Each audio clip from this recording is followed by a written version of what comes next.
Olá, turminha do quarto ano. Vamos continuar a nossa interpretação de texto do conto Sopa de Língua. Hoje nós vamos terminar a compreensão, estamos na parte 3. Então, pega o seu livro, o Aprender Juntos de Língua Portuguesa, abra ele na página 116 e 117.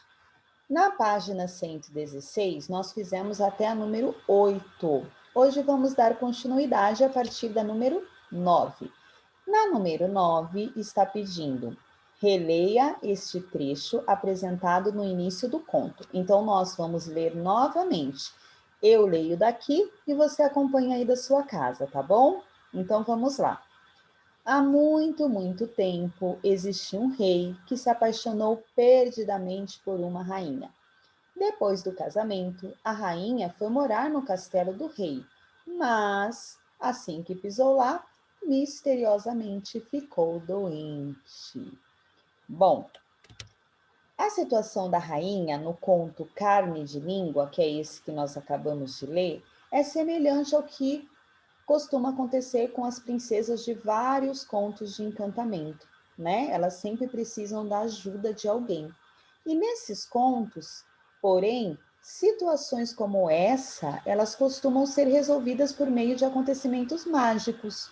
Por exemplo, no conto do Aladim, que foi o texto que nós estudamos anteriormente, nós tínhamos a lâmpada mágica, o tapete mágico, o anel mágico, e ele ajudou a resolver a situação. Mas, no conto Carne de Língua, essa situação não foi resolvida com nenhum componente mágico. Então, na questão A, pergunta assim: o problema sofrido pela rainha nesse conto foi resolvido como nos contos de encantamento? Será que foi? Será que tinha algum componente mágico que resolveu o problema da doença da rainha? O que vocês acham? Sim ou não? Coloca aí. E agora vamos conferir a resposta. Não, não foi resolvido como nos contos de encantamento, porque não tinha nenhum encantamento, né? Ela estava doente. E como que foi resolvida a situação dela? Foi resolvido apenas com a contação de uma história.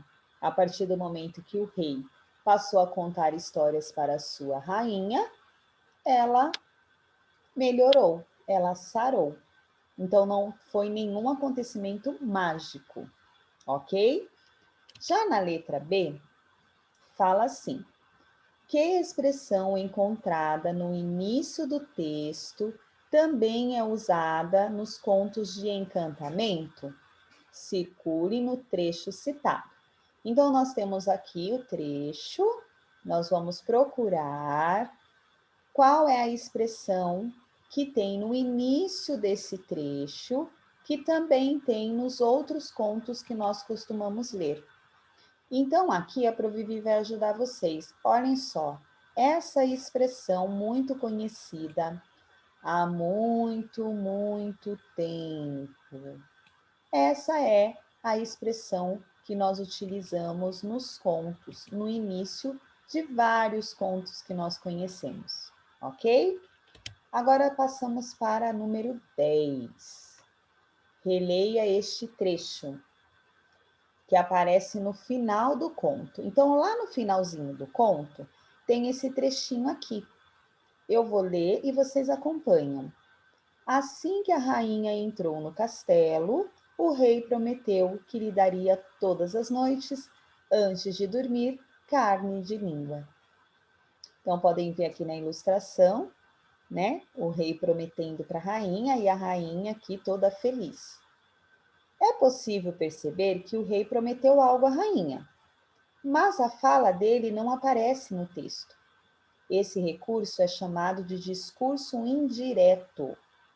Se a fala do rei dirigindo-se à esposa aparecesse no texto, essa fala ela estaria no discurso direto. Agora, transforme o trecho em discurso direto. Para isso, escreva abaixo a fala do rei após o travessão. Então, a Provi vai explicar melhor para vocês. Aqui nesse trecho, quem conta para a gente o que o rei prometeu é o próprio narrador. Ó, assim que a rainha entrou no castelo, o rei prometeu que lhe daria todas as noites, antes de dormir, carne de língua. Quem conta para o leitor o que o rei prometeu é o narrador. Então, aqui nós dizemos, na língua portuguesa, esse recurso, ele é chamado de discurso indireto, porque o personagem não fala diretamente. Porém, se ele estiver escrito no discurso direto, vai ter que aparecer a fala do personagem. E nós já aprendemos que toda vez que o personagem fala, nós temos que utilizar o travessão, ou então as aspas. Então, o que nós vamos fazer aqui? Nós vamos transformar esse trecho que está no discurso indireto num discurso direto. Então, nós vamos ter que escrever a fala do rei. Então, o narrador diz assim: o rei prometeu à rainha assim que ela entrou no castelo. E aí o rei fala: prometo que todas as noites, antes de dormir, eu lhe darei carne de língua. Então, vocês vão copiar a fala do rei do lado do travessão. Dessa maneira, o nosso discurso passou a ser um discurso direto. Por quê? Porque o rei está falando diretamente, ok? Agora passamos para número 11 e última atividade de hoje.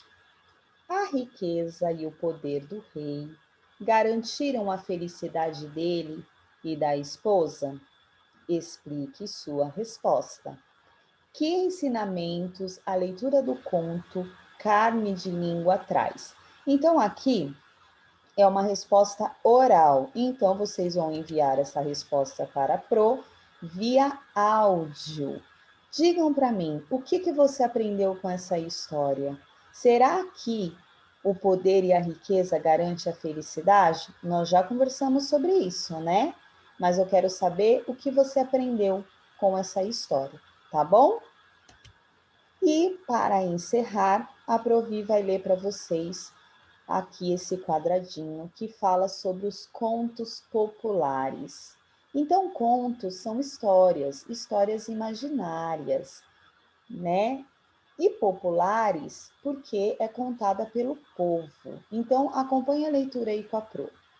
Os contos populares são histórias da tradição oral ou seja, narrativas transmitidas de pai para filho, de geração em geração. Então, o vô conta para o pai conta para o filho conta para o filho, e assim vai passando de geração em geração. Não se sabe ao certo a origem dessas histórias, e muitas delas apresentam diferentes versões. Mas os contos populares, eles trazem elementos da cultura de um povo, apresentando características do ambiente em que a história se passa, descrevendo o jeito de ser e os costumes das personagens. Ok, crianças? Então, hoje nós terminamos a nossa aula de língua portuguesa e terminamos também a interpretação do conto Carne de Língua. Um beijo para vocês e até daqui a pouco.